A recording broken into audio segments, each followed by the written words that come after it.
Hello friends, இன்றைக்கி restaurant சைடில் பன்னீர் தான் பார்க்க போகிறோம். தாபா ரெஸ்டாரண்ட் சைடில் செம்ம டேஸ்ட்டாக இருக்கும். மிஸ் பண்ணவே போனாங்க. எப்படி செய்யணும்னு பார்ப்போம். ஈஸி ரொம்ப. நம்ம வீட்டிலே செஞ்சிடலாம், வெளியில் போகவே தேவையில்லை. இதுக்கு 200 கிராம் பன்னீரில் ஒரு 100 கிராம் தான் எடுக்க போகிறேன். அதுக்கு என்னென்ன தேவைன்னு பார்த்துக்கலாம். ஒரு 10 பல் பூண்டு தோல் உரிச்சு வச்சுருக்கேன். சின்ன துண்டு இஞ்சி. அப்புறமேட்டு முந்திரி கண்டிப்பாக தேவை. ஒரு 4 முந்திரி. நம்ம இதில் எல்லாம் வறுத்து அரைக்கணும். 4 முந்திரி, ஒரே ஒரு தக்காளி நல்லா கண்ணு எடுத்து வச்சுருக்கேன். 2 பெரிய வெங்காயம். ஏன்னா பெரிய வெங்காயம் தான் இதுக்கு போடணும். அதனால பெரிய வெங்காயம். அதனால ஒரு சும்மா ஒரு 5 சின்ன வெங்காயம் எடுத்துக்கலாம். நம்ம எதுக்குனாலும் சின்ன வெங்காயம் போடுவோம் பார்த்தீங்களா, அந்த சுவைக்காக நான் எடுத்து வச்சுட்டேன் 5 உங்களுக்கு. அப்புறம் பச்சை மிளகாய் ஒரு 3 பச்சை மிளகாய் நல்லா காரத்துக்கு கீரி போடணும். அப்புறம் வாசனை பொருட்கள் எல்லாமே எடுத்து வச்சுருக்கேன். நம்ம உங்களுக்கு வறுத்து அதிலே அரைச்சாலும் சரி தான், நீங்கள் தாளிக்கும் போது போட்டாலும் சரி தான். இது லாஸ்ட்டாக சும்மா தாளிச்சிட்டு மேலே போடணும். வதக்கி லைட்டாக எண்ணெயில் வதக்கி போடுறதுக்காக அந்த பச்சை மிளகாய். உப்பு சுவைக்கேற்ப தனியாத்தூளும் மிளகாத்தூளும் நம்ம அந்த டைம் எடுத்து போடும்போது நான் காட்டுறேன். அப்புறம் இதுக்கு ஒரு முக்கியமானது என்னென்னா, நம்ம ஒரு 3 காஞ்ச மிளகாவை லைட்டாக எண்ணெயில் வறுத்துட்டு ஊற வச்சு வச்சுருக்கேன். காஷ்மீரி மிளகாய். காஞ்ச மிளகாய், நம்ம காஞ்ச மிளகாய் காஷ்மீரி மிளகாவை ஒரு 1 ஹவர் ஊற வச்சு அதை பக்கம் இப்படி பண்ணாலே நசிஞ்சிரும். இதை நம்ம வந்து இதை வெங்காயம்லாம் வதக்கும்போது இதையும் வதக்கிட்டு அரைச்சா அந்த கலர் கொஞ்சம் கொடுக்கும் நமக்கு. ஹோட்டல் ஸ்டைல், வேறு ஒன்றும் இல்லை. இப்போ எல்லாம் ஒன்று ஒன்றா பார்த்தோன்னா இதுக்கு தேவையான பட்டரில் தான் நம்ம செய்ய போகிறோம். ஏன்னா பட்டரில் தான் செஞ்சால் தான் டேஸ்ட்டு பன்னீர், வேறு ஒன்றும் இல்லை. நம்ம ஒன்று ஒன்றா பார்ப்போம். நம்ம இந்த பச்சை மிளகாவோட குடமிளகாவோட இதையும் 2 கொஞ்சம் இப்படி நல்லா சதுரமாக வெட்டி வதக்கி போடும்போது அது ஒரு அழகு. லாஸ்ட்டில் நமக்கு போடும்போது ஒரு அழகு கொடுக்கும், வேறு ஒன்றும் இல்லை. தயிர் ஒரு 1/2 ஸ்பூன் வேணால் நம்ம இப்போ எடுத்துக்கலாம். தயிர் அதுக்குள்ள வெங்காயத்தை நல்லா இவ்வளோ பெருசுக்காக நீங்கள் அரைஞ்சிக்கலாம். உங்களுக்கு இந்த சைஸ்க்கு தலைப்பதை நம்ம வதக்க தான் போகிறோம். எல்லாம் லைட்டாக தான் ரொம்ப நல்லா வதக்கிட்டு அப்புறம் அதை அரைக்க போகிறோம். உங்களுக்கு மெயின்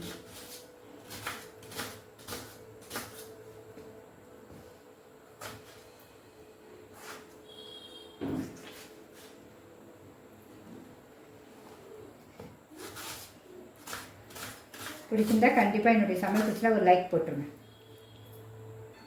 நம்ம பன்னீர் செய்கிறதுக்கு ஒரே ஒரு ஸ்பூன் நல்ல தயிர், புளிப்பில்லாத தயிர், கட்டி தயிர் ஒரு ஸ்பூன் எடுத்து வச்சுருக்கேன்.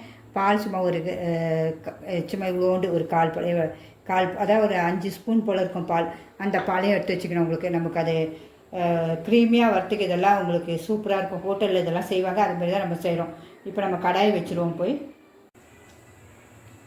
நல்லா இவ்வளோ பட்டர் எடுத்து வச்சுருக்கோம். பட்டர் போட்டு தான் எல்லாத்தையும் வளர்க்குறோம். ஏன்னா அதுதான் டேஸ்ட்டு. நம்ம எதுக்கு எப்படி செய்யணுமோ ஹோட்டல் ஸ்டைல் வேணால் நம்ம செஞ்சு தான் ஆகணும். கண்டிப்பாக பட்டர் உருகட்டும். பட்டர் உருகிட்டு நான் அந்த வாசனை பொருள் எல்லாமே நான் போட்டு அரைச்சிட போகிறேன். அதுதான் செம சூப்பராக இருக்கும். நமக்கு தட்டுப்படாது உங்களுக்கு. எல்லாமே போட்டு பூண்டு இஞ்சியும் போட்டேன். பச்சை மிளகாவை கீரி போடணும்.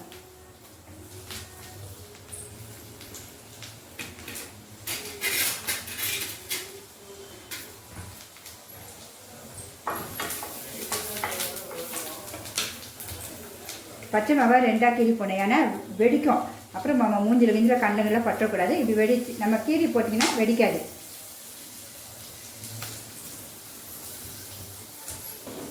இந்த காஞ்ச மிளகாய் நம்ம ஊற வச்சு வச்சுருக்கோம் பார்த்தீங்கன்னா, அதையும் இதில் போட்டுருவோம். அது தண்ணி எடுத்து வச்சுருக்கோம். நம்ம ஊற்றி அரைச்சிக்கலாம். உங்களுக்கு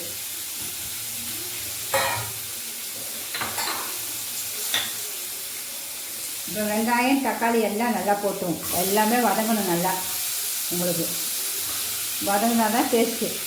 முந்திரி எல்லாத்தையும் போட்டாச்சு. உப்பு சுவைக்கு அதில் போட்டு நல்லா வதக்கணும். உங்களுக்கு மூடி போட்டு நல்லா வதக்கிறோம். உப்பு தேவையான உப்பு, நமக்கு அந்த மசாலாவுக்கு தேவையான உப்பு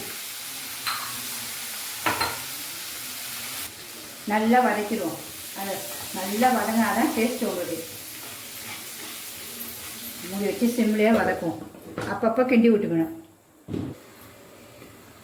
இப்போவே நல்லா வதக்கிச்சு. வாசனையும் அப்படி இருக்க அந்த பன்னீரில் நம்ம பட்டரில் வதக்கணும்னா அவ்வளோ வாசனை உங்களுக்கு சூப்பராக. நல்லா இன்னும் கொஞ்சம் வதங்கணுன்னா ஆஃப் பண்ணிட வேண்டியதான். ஆறினோன்னா மிக்சியில் போட்டு நல்லா அரைச்சிடணும். அதை இந்த மொத்தத்தையும் வறுத்தது எல்லாம் அரைச்சி நம்ம அதுக்கப்புறம் தான் நம்ம திருப்பி செய்யணும். இப்போ தண்ணி நல்லா கொதிக்குது. இந்த தண்ணி கொதிச்சோன்னா ஆஃப் பண்ணிவிட்டு இந்த பன்னீர் நம்ம இப்படி நல்லா வெட்டி வச்சுக்கின்றோமா, அதெல்லாம் இதில் போட்டு ஒரு 5 நிமிஷம், அதுக்கு மேலே போடக்கூடாது. எதுக்காக நல்லா சாஃப்ட்னஸ் இருக்கும் உங்களுக்கு. நம்ம வறுத்துலாம் போட போதில்லை. ஹோட்டல் ஸ்டைலெல்லாம் பார்த்திங்கன்னா அதனால் வறுத்துலாம் போட போதில்லை. இதை அப்படியே நம்ம ஒரு 5 நிமிஷம் வச்சுட்டு கரெக்டாக எடுத்துடணும். எடுத்து நம்ம தனியாக வச்சிடணும். இப்போ நல்லா நம்ம வதக்கியாச்சு. இதை அப்படியே ஆஃப் பண்ணிட வேண்டியது. ஆஃப் பண்ணிவிட்டு ஆகணுன்னு நம்ம அரைப்போம். நம்ம அது எதுக்கு நம்ம வைக்கணும், நம்ம வந்து எண்ணெயிலலாம் பொரிச்சு எடுத்தாலும் போட்டு எடுத்தாலும் ஒரு மாதிரி ரப்பர் மாதிரி இருக்கும் பன்னீர். இதுனா நம்ம நல்லா சாப்பிட்டா அப்படியே மெத்துன்னு இருக்கும். சாப்பிட்டோம் அவ்வளோ டேஸ்ட்டாக இருக்குங்க. அதுக்காக தான் அந்த வெந்நீரில் போட்டு ஒரு 5 நிமிஷம் வைக்கிறது. நமக்கு வதக்குனதெல்லாம் அது காரத்துக்கு முன்னாடி கொஞ்சம் நம்ம இன்னும் ஒரு சின்ன விளக்கு ஒரு 1/4 ஸ்பூன் கூட எண்ணெய் ஊற்றிருக்கேன்.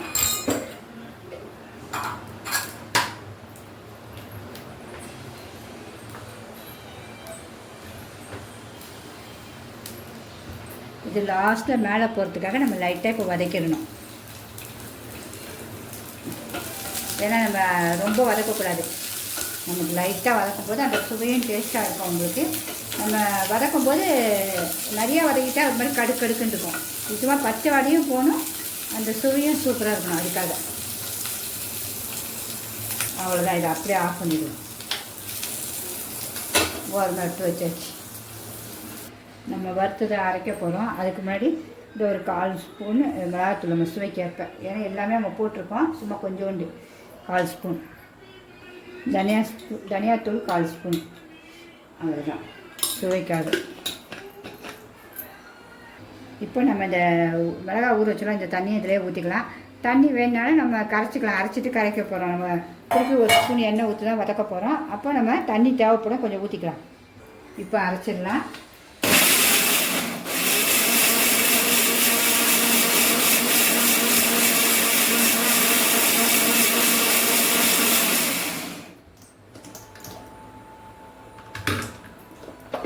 அவ்வளோதான். இந்த நைஸுக்கு அரைச்சிடணும். உங்களுக்கு க்ளீனாக இந்த நைஸுக்கு சூப்பராக அரைச்சிட்டேன்.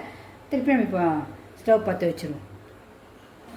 இப்போ உங்களுக்கு பட்டர் வேணாலும் பட்டர் கொஞ்சம் ஊற்றிங்க, எண்ணெய் வேணாலும் எண்ணெய், சும்மா ஒரு சின்ன ஸ்பூன் அளவு எண்ணெய். சட்டி காஞ்சிடோன்னே இந்த நம்ம அரைச்சி வச்சுருக்க விழுதா அப்படியே அதில் போட்டுடணும். எல்லாத்தையும் இப்போ போட்டுடலாம்.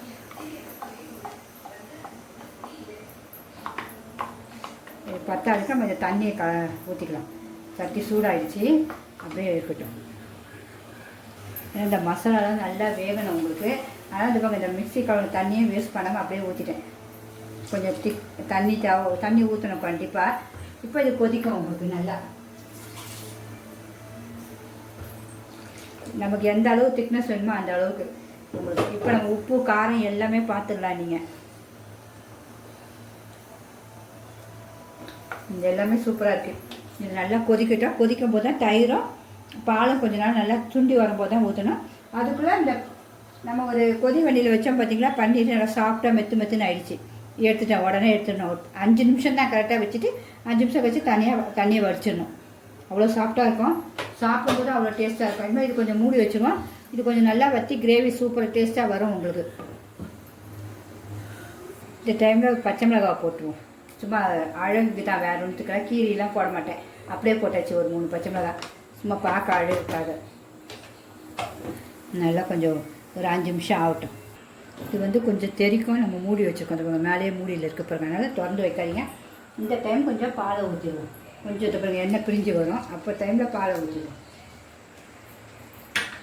பாலும் தயிரும் ஊற்றிடுவோம்.